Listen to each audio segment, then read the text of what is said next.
தீபாவளி, சட் பூஜா பண்டிகை மற்றும் பீகார் தேர்தலுக்காக செல்ல ரயில் நிலையத்தில் ஏராளமான புலம்பெயர் தொழிலாளர்கள் குவிந்ததால் திருப்பூர் ரயில் நிலையத்தில் கூட்டம் அலை மோதியது. கூடுதல் விவரங்களை செய்தியாளர் அருண்குமார் வழங்க கேட்போம். அருண், வணக்கம். போதிய ரயில்கள் இயக்கப்படுகிறதா? அங்கு இருக்கக்கூடிய கள விவரங்கள். வணக்கம். திருப்பூரை பொறுத்தவரை தீபாவளி மற்றும் சட் பூஜை பண்டிகைக்காக வடமாநில தொழிலாளர்கள் தற்போது ரயில்வே நிலையத்தில் கூட்டம் அறிவித்து காணப்படுகிறது. பின்னலாடை தொழில் நகரமான திருப்பூரில் அதிகமான வெளி மாவட்ட வெளி மாநில தொழிலாளர்கள் பணியாற்றி வருகிறார்கள். இவர்கள் குறிப்பாக தீபாவளி மற்றும் சட் பூஜைக்கு மட்டுமே தங்களது சொந்த ஊருக்கு சென்று பண்டிகையை கொண்டாடுவது வழக்கம்.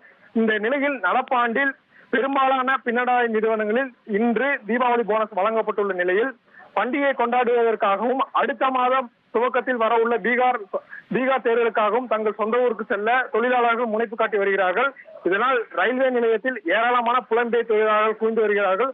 குறிப்பாக பீகார், ஒரிசா, ஜார்க்கண்ட் உள்ளிட்ட மாநிலத்திற்கு செல்லும் தொழிலாளர்களின் எண்ணிக்கை அதிக அளவில் உள்ளது.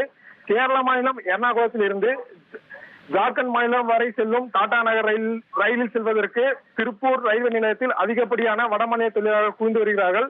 ரயில்வே நிலையத்தில் கூட்டத்தை கட்டுப்படுத்தும் வகையில் 50க்கும் மேற்பட்ட ரயில்வே இருப்பு பாதை காவலர்கள் பாதுகாப்பு பணியில் ஈடுபட்டு வருகிறார்கள்.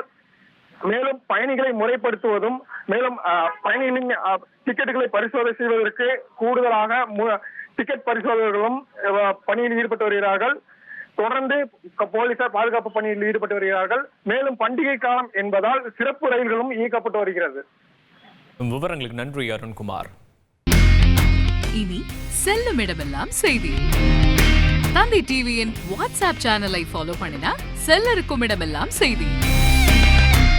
இதோ QR கோட் இப்பவே ஸ்கேன் பண்ணுங்க, ஃபாலோ பண்ணுங்க.